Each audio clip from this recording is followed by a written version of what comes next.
So there's a few constants in life. One of the best ones is when something doesn't go their way, the communists will have the best tantrums publicly, particularly the mainstream media. I've absolutely loved the reaction to Johnny Depp rightfully winning his case against Amber Heard. This headline from The Guardian being by far my favourite of the bunch. It's like watching children lose their mind because dad won't buy them any candy at the store. Well, it is emotionally stunted leftist women with daddy issues writing these articles, so it basically is, I suppose. The other is, no matter what you think of them, left-wing media is one of the funniest sources of comedy out there, because these are the most revolting people on the planet who try and tell you how to live your life and moralize about the stuff you do, and sometimes they go all out for the laughs and start eating their own. Let's take just earlier on today. Another pretend journalist called Felicia Sonmez snitched on a fellow fake news specialist called David Weigel for retweeting a funny tweet and tried to get him fired for misogyny and force this guy into, well, he's a leftist, so I imagine this was very pleasing to him, cucking to this woman and groveling at her feet to save his job. Can you imagine living like this, where everything is offensive and nothing is funny? They must live in a constant state of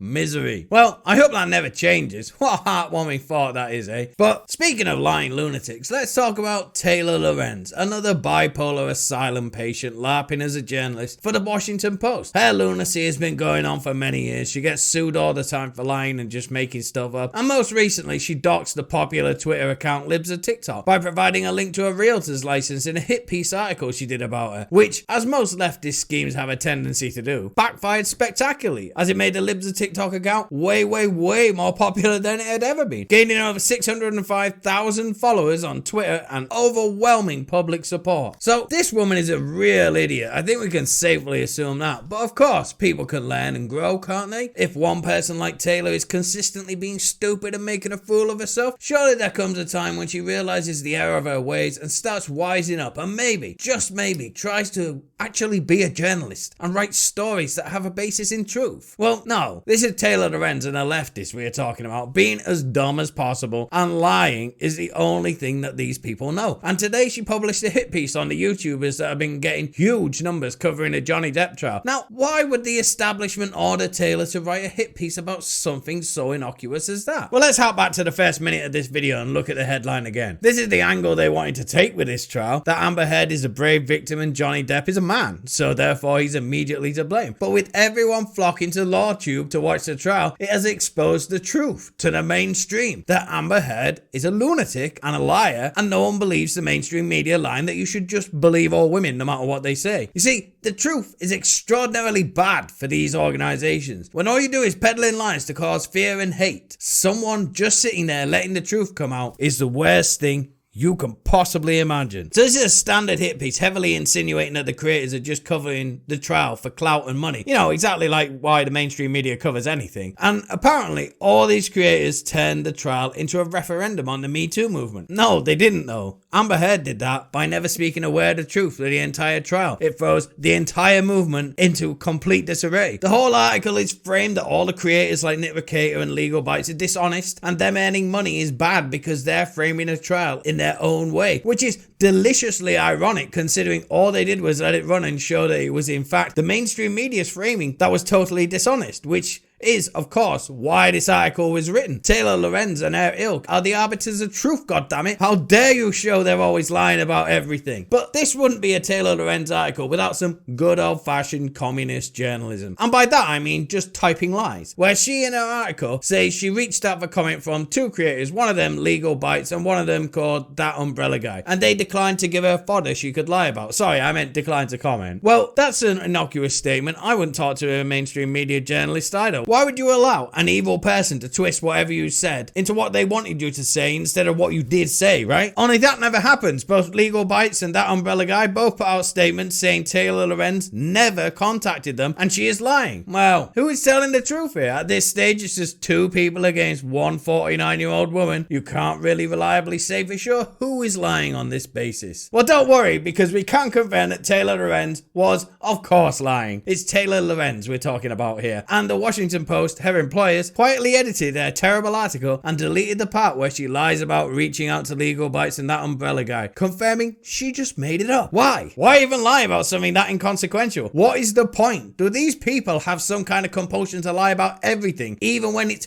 totally pointless? Yes. Yes, they do. That's it for today's video. Don't forget to like and share, subscribe to see more content like this. Thanks, boy.